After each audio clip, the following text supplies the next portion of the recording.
For those of you that this is new to your journey, my goal is really to make this very approachable, very beginner friendly. Right, so welcome to our cycle series, our cycle sync series. My name's Hannah. I'm the founder of Empower, Grow, Thrive. I'm also a holistic coach and mentor. Today, I am joined with Devon DeGilio. She's a Reiki master, spiritual teacher, founder of Enlighten and Empower Energy Healing. And we are going to continue this conversation of syncing our cycle to either our menstrual cycle or the moon cycle. Menstrual cycles tend to be a little more tricky, sometimes a little denser, a little more complicated because we might not have a regular cycle. We might not have a cycle at all. So please know that if we're talking about a specific phase of your menstrual cycle, we're also going to do our best throughout this conversation to always equate it to the moon cycle. Thank you so much for coming, first of all. We are one of those partnerships that met on social media through Instagram. Thank you so much for taking your time to share kind of a more energetic approach, would you say, to syncing your cycle? Absolutely. Hi, Hannah. I'm so happy to be here. Thank you for having me. And I'm with you there. I love this series that you were doing. I love how our relationship started over social media and we've connected, we've partnered on different things here and there, constantly are supporting one another. So I'm really honored to be here sharing this conversation with you. And yes, I would say that I take more of like an energetic, spiritual approach to my cycle, whether that is my menstrual cycle or the moon cycle. And I think that for me, the reason that I even dreamed up this series and really feel the importance of talking about it is because there's so much pressure in our lives coming from outside pressure mostly that then turns into internal pressure to always be performing, to always be doing, to always be in that masculine energy, kind of if we're equating this to the cycles, like be in that ovulatory phase or the full moon energy of always putting out. And so when I would find myself in my luteal phase or the waning moon cycle of being tired, right? Or like not wanting to talk to people as much, not wanting to be outward, feeling like I really need time to rest and recharge. There's always this, and still is, right? We're not perfect. There's always this pressure of like, what are you doing? You're not doing enough. Or like, why are you, sitting on the couch resting right now where you could be doing 1,000 other things. So that's really the power, I think, of talking about this, first of all, and then learning each cycle, each phase of the cycle, where we can kind of hone into the energy of what each phase holds, and then what the invitations are in those specific phases. So we'll get into this later. So my first question is, what do you feel like are the benefits of living in sync with your cycle or your moon cycle? Like, why even listen to the rest of this video or conversation? I'm with you there in that before I had any kind of knowledge as to, what the phases of our cycles are, I feel like, and I know you're not alone, I know I experience this and others too. It's like we think or feel or expect that we're going to perform and act and feel the same way consistently. Yeah. And so when we don't, then in comes that shame piece, whether it's like feeling shamed from others, from society at large, or feeling that self-shame of like, well, why am I not? Last week I was able to do this. Why can't I do it this week? Why am I all of a sudden feeling so tired or so out of whack? So like anything, like I view like human design and astrology and, the chakras along with the knowledge of our cycle as just valuable tools or like blueprints for this is why you may be experiencing or feeling or thinking the way that you are. And it's almost like a permission slip, not in a like, okay, you get away with whatever you want, but it's like a permission slip to slow down because you're in this phase. You have this like sacred trust between you and nature or whatever part of it is there, that like this is just a phase. Once you get through this phase, then you're on to the next phase. And so Mm-hmm. that's what's been most helpful for me, is like using that as a tool or a roadmap to help me Mm-hmm. understand myself better. With the idea of slowing down specifically, because we live just ultimately in a masculine dominated world, masculine energy, not like male, female, just a masculine energy world. I think I can only speak for myself, but also I see this pattern come up a lot with my clients is we have this fear of, oh my God, if I slow down, I will never be able to like pick it back up. Yeah, having that trust, that's such a beautiful way. Like having a trust with the universe and with our bodies. I almost know, like I know that the luteal phase and the menstrual phase, we just typically have a little bit lower energy, but I know that that energy is going to come back. I'm not going to lose it forever. I So, think the hard part for myself or for others is like when you're in those more tired phases or those more like inactive phases, you worry because you're like, oh, this defines who I am. mm-hmm. Right. So somebody that is maybe not able to take a lot of action or not feeling like they have the energy, well, this must make me a lazy person. This must Yeah. make me an unmotivated person. Mm-hmm. So we start to identify with the phases that we're in. Mm-hmm. Whereas if we saw them as just being these like influences, these external pieces that are influencing our internal world, then we also release some of that self shame and self guilt or blame. It's true. It's using it almost as like information rather than dictating who I am. So I really want to move through with you in this video for the rest of their time together. I want to move through the 4 phases. So for those of you that this is new to your journey, my goal is really to make this very approachable, very beginner friendly, because I think sometimes I see videos and they're so in depth and I follow them because this is what I do. But like, I could understand how it would just like swipe over other people's heads. So hopefully you feel that this is very approachable for everyone. So we're going to walk through each of the 4 phases, and for the purposes of simplicity, we're using the menstrual phase is lining up with the new moon. And then moving on to the follicular phase, which is kind of like our inner spring, if we want to bring in seasons here. The follicular phase would be the waxing moon. So the moon is growing in the sky. The amount of light that we see illuminated on the moon is growing larger every day. And then we get to the full moon, which would be our ovulation phase, our inner summer, if we're going to talk about seasons again. And then the waning moon is when there's less light on the moon every single day. It's getting smaller in the sky, would be our luteal phase. You and I, just before we started recording, realized that you bleed on the full moon, I bleed on the new moon. So where do you want to start? Do you want to start with the full moon since that's your bleed and then move through? Or how would you like to start? Why don't we start with where you are? And then this can be kind of a learning experience for me. I definitely am going to have some questions because I'm not super well versed on Sure. the cycles per se. I just kind of go into it with like a intuitive Mm-hmm. feeling sense of what I'm going through. So I'll be learning a lot from you as we have this conversation too. Yay, I love that. And I think that's really what's most important, right? Like that's what I teach all of my clients is like, I'm going to give you this information, but you are the one that knows best. And I'm not here to tell you what to do or like tell you what's set in stone.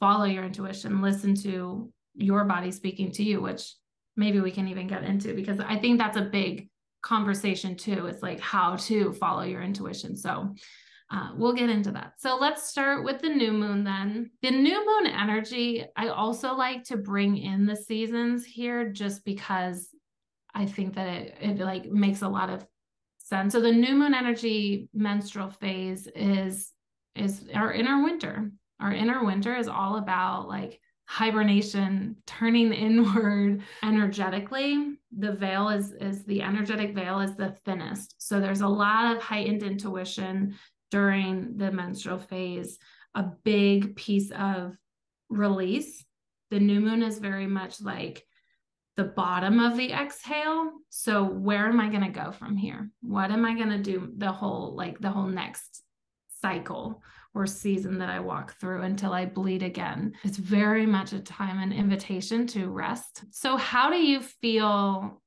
when you're bleeding? Like how do you intuitively tune in to the energies? Because we're kind of starting with a tough one. We're starting with the season where like we're called to slow down the most. And that's Right. really tough. So how do you handle all of that?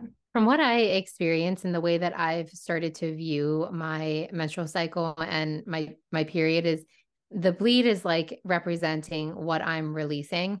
And it's kind of like what you said with that new moon energy of like, then you plant the seeds of your intention for what you are going to experience or what you would like to embody or feel throughout that next cycle. Very similarly, and again, it's going to be a little bit different because I experience my menstrual cycle more aligned with the full moon, is I'm thinking about release. What am I letting go of? What am I purging, or what am I shedding? Yeah. So that I can create that space to call in that new energy that is going to better serve me or get me to where I want to go in the next cycle. So for me, I'm with you there. And like, it's a time of introspection, and it's a time of like, almost like hibernation. But with the purpose of like getting quiet enough so that you can hear and listen to your body. Yeah. So how do you, and you're someone that I admire on social media because you talk a lot about the beauty of rest and the almost like normalizing rest, right? Like, let's like accept that we all need rest. We can't constantly be living in the doing phase.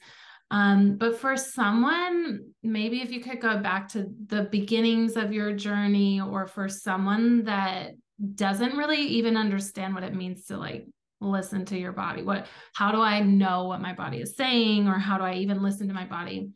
What are some tools in this menstrual phase that you kind of pull from?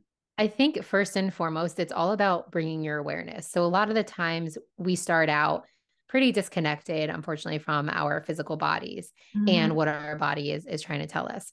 We live in our mind most of the days or most of the time. So it's easier for us to start in a place where we're just simply bringing awareness. And that could mean, like, for example, like, say you found yourself wanting to take a nap yesterday, and then today you find yourself wanting to take a nap again, making that mental connection of, oh, I must be feeling pretty tired because I've wanted to take a nap yesterday and I wanted to take a nap today. So it's just about bringing that, using your mind, which we're all very good at, to bring that awareness, the conscious awareness, to like the fact. That seems to be the most accessible for people. Yeah. Oh, thank you. That I feel like that makes so much logical sense to me, especially because we do spend so much time in our mind. So instead of hating on it, which I feel like we almost kind of get that, like, just like you just have to get out of your mind, right? But like, instead of trying to necessarily get out of your mind all the time, using it as information and a tool to inform what you can do from there. And in a non-judgmental way, like bringing awareness is simply just observing or bearing witness to whatever's going on without judgment, right? So you could get in and be like, oh, I took a nap yesterday, I took a nap today, like, and judge that. But if you just bring your awareness to it, it's just simply facts, like as you're writing it, as if you're writing it down. So that's the hard piece, because we want to judge everything and analyze everything. But I think that first starter piece is like simply awareness in a non-judgmental way. What are your personal favorite, or what do you kind of see yourself doing often during your bleed? Any like favorite activities that you do, or ways that you have found that really kind of bring more energy to you? For me, it's definitely a lot of rest.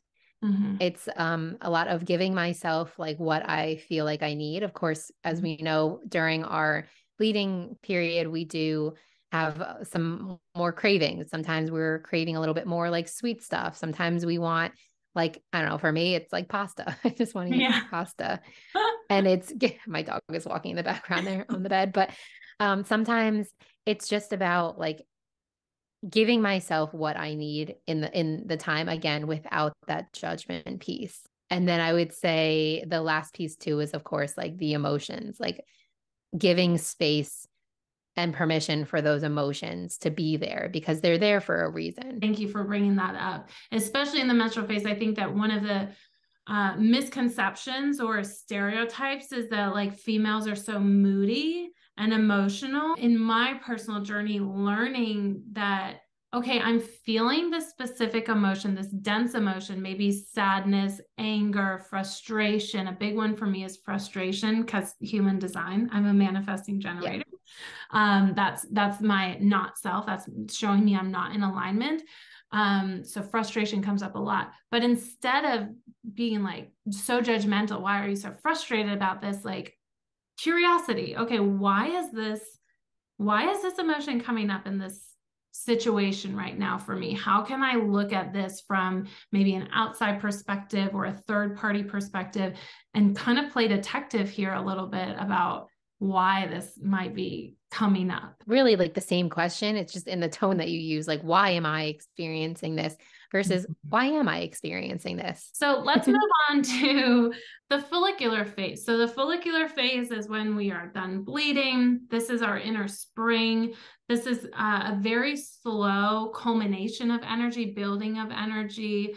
The follicular phase is the waxing moon. So we go from no moon, then we see a little baby crescent, and then it gets bigger, bigger, half moon, and then all the way. Eventually, we're leading up to the full moon, which is our ovulation. So the follicular phase is, it's very fun to me because it's kind of like, let me take all of this information that I just gained introspectively and let me start putting it into practice or to use.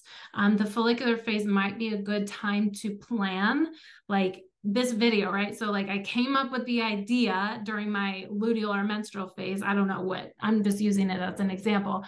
And then in the follicular phase, this is when I do my reach outs. This is when I invite my collaborators to join me and start scheduling when to record and what exactly we're going to talk about. How do you feel in your follicular phase? What kind of insights do you gain after you finish bleeding?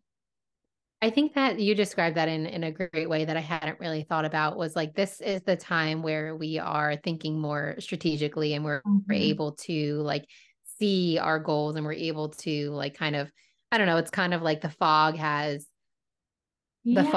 lifted and we're able to like, I don't know, I guess dive deeper into what we're pursuing. Yeah. And I think like, I guess I hadn't thought about it like that before, but yeah, I do feel that fluctuation in energy where it's like, okay, now it's go time. Like now it's like, I feel that boost of energy. And I think something important to note, at least how I see it, is the follicular phase and the luteal phase. So the points in the sky where the moon is either growing or shrinking, they're almost, to me, I see them as kind of like transitory phases. So for you, when you're going from the full moon bleed, your follicular phase is falling in the waning moon, which is kind of considered with like a gradual decrease of energy.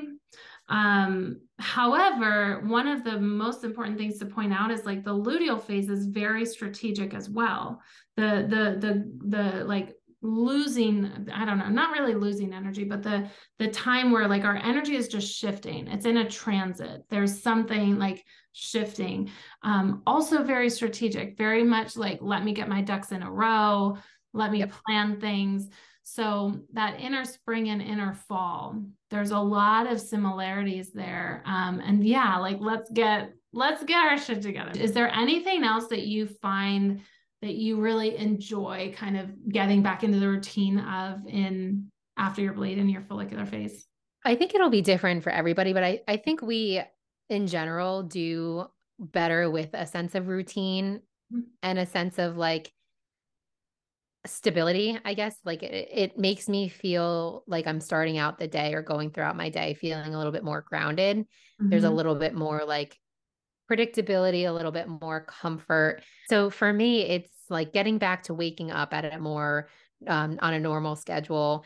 Okay. It's going through my morning routine of journaling and meditation. It gives me that feeling of like I'm taking care of myself. So we're going to move on to my full moon, your new moon, but we're going to move on to the ovulation phase, which the ovulation phase typically is the peak of our energy. That doesn't mean that we have to be high energy, right? Like it's just where we are the most focused, maybe feeling a little bit more of going out and doing, being social. The ovulation phase physiologically, the want to procreate. So you might feel just a little bit more sexual energy. That doesn't mean that you have to be like having sex during this phase, but just more sexual energy, experiencing pleasure. It's an invitation to experience more pleasure. And what does that mean to you? It doesn't, again, have to be sex. It's like, how can I experience more pleasure just drinking this coffee or doing this meditation or having all of my client sessions, right? So the ovulation phase is a really potent time of doing, honestly. But I would love to hear your take on this, because this also for you is the new moon, which is almost like the opposite. The new moon typically is a time of introspection. It's a time to review kind of what worked, what didn't work. What do I want this next month to look like? So there's similarities and differences, but I would love to hear your perspective. Yeah, and for me, it is like coming back to that new moon energy that we talked about. Well, yeah, coming from you were talking about the new moon in the beginning. For me, it is that planting of the seed, like deciding what is going to I guess if we want to like kind of put it in terms of like our cycle and stuff, that like what am I fertilizing? Like what am Mm-hmm. I yeah, what am I bringing to fruition? And Mm-hmm. so for me, it's a very like reflective. I mean, I feel like I'm reflecting all the time, Yeah. but for me, it is like it's a time for me to reflect, to tap in to my, body, mind, and to, get clear about what it is that I'm calling in. And I know that the new moon helps to quiet the body and mind. It's a really great time for me to get clear in this time of Mm-hmm. what I want to call in. Whether it's new moon or full moon for you when you're ovulating, there's a lot of clarity that comes. Like just kind of things seem to almost just click with more ease. Is that what you find? Yeah. Yeah. Yeah. Probably my toughest phase of my cycle is my luteal phase, which for me is the waning moon. For you, it's the waxing moon. Again, reiterating, it's a big just transitory phase. It's a transition of getting prepared to return to that bleed. So our invitations really turn into how can I slow down, turning, beginning to prepare to like retreat. So that may look like a lot of like checking boxes, checking the things off the to-do list, maybe responding to those emails that you haven't responded to the entire month, but you don't want to have to deal with when you're menstruating, when you're bleeding. So you are returning those emails. Maybe for me, I find that I always do my grocery shopping during my luteal phase, which makes sense because I'm like, I want to prepare. It's also maybe a good time to like do some food prep so you don't have to worry about cooking so much in your bleed. But again, for you, this would fall in the waxing moon where maybe the energy is kind of you're gaining a little bit of energy. So where does your luteal phase for you fall? Thing that I find like similar about those two, like in between phases, in between the full moon and the new moon, is both of them, as you mentioned, are like there's a strategic energy there. Like because the moon is preparing for the next phase, right? As we're talking about our luteal phase, yours happening on the waning moon, mine happening on the waxing moon. Both of those phases of the moon are a time when the moon is preparing for the next phase. So, right, mine is getting ready for the full moon, whereas yours is getting ready for the new moon. So, even though I talked about how, earlier on during my follicular phase, when it's all about like strategy and ritual and getting back into those routines for me. Mm-hmm. This phase 2 is also very strategic, right? I've set my intentions. So now I'm thinking about like, okay, how am I going to get to there? How am I going to fulfill those intentions, or how am I going to get to those goals? Mm-hmm. So strategic and intentional, but just in a different way. Yeah. And maybe like the invitation in the luteal phase is again to start returning to that almost like nurture. So how can I nurture these goals? It's not so much like let me plan a to-do list so much Yes. as how can I take where I am, where I've been this past cycle, and just be there and accept, like this is where I am. It might be also another time to like maybe decipher like, okay, maybe what are some ways that I could approach this differently, that like now I've learned what doesn't work. So how can I plan to approach differently once I'm finished my bleed, or if you feel like you have the energy in the luteal. And I love that rephrase that you had of it there. Cause yes, it's not like I'm creating my to-do list and like, necessarily like checking off the boxes. It's more of like a question of like, okay, who do I want to be, or who do I need to be to reach my goals? It's more for me about intention setting. Yeah. And I love how we're both coming at it from like two different perspectives, because, there isn't just one way, right? Like we don't want somebody to think that, as you said too, like if your period or if your menstrual cycle isn't syncing up with the moon, that's also totally okay. But it just helps to like, have both of our perspectives in there of like, oh, okay, yeah, I resonate more, or I relate to, or this is more me. And it just helps to bring like the awareness, as we talked about before, and then just like the acceptance of where you are uniquely.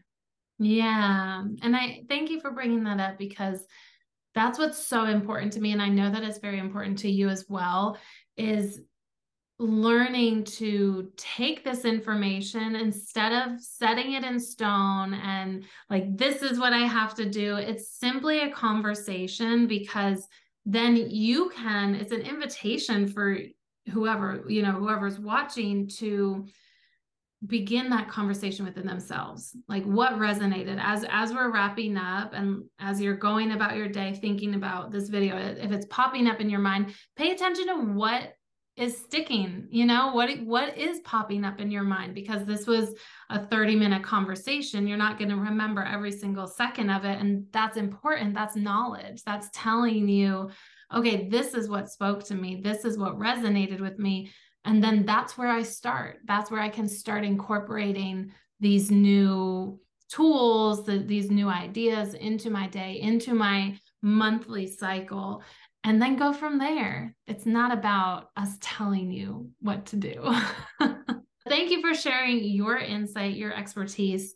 I would love for you to share where people can follow you, where people can reach out to you. You also have a podcast. So if you want to share that, just give us all your information. Awesome. Yes. So find me on social media. My Instagram account is at Enlighten and Empower. That is my business account. It's where I post the majority of my content and connect with my community. And then I do co-host a podcast. It is called Mind Meets Body and Soul. And it is available on any of the platforms where you stream your podcast. It's also on YouTube if you prefer a more visual podcast. I am a Reiki healer, Reiki master. So I do offer one-on-one work. I do group coaching as well. And then I am working to build my community platform. So maybe by the time this video comes out, that platform will be up and running. Yes. Oh, I'm so excited for that. And all of those links are down below in the description. So you can just click and find her podcast and her website and all of those good things. Thank you so much, Devon. This has been a pleasure. I really appreciate your time. Thank you for having me on, Hannah. Always a pleasure.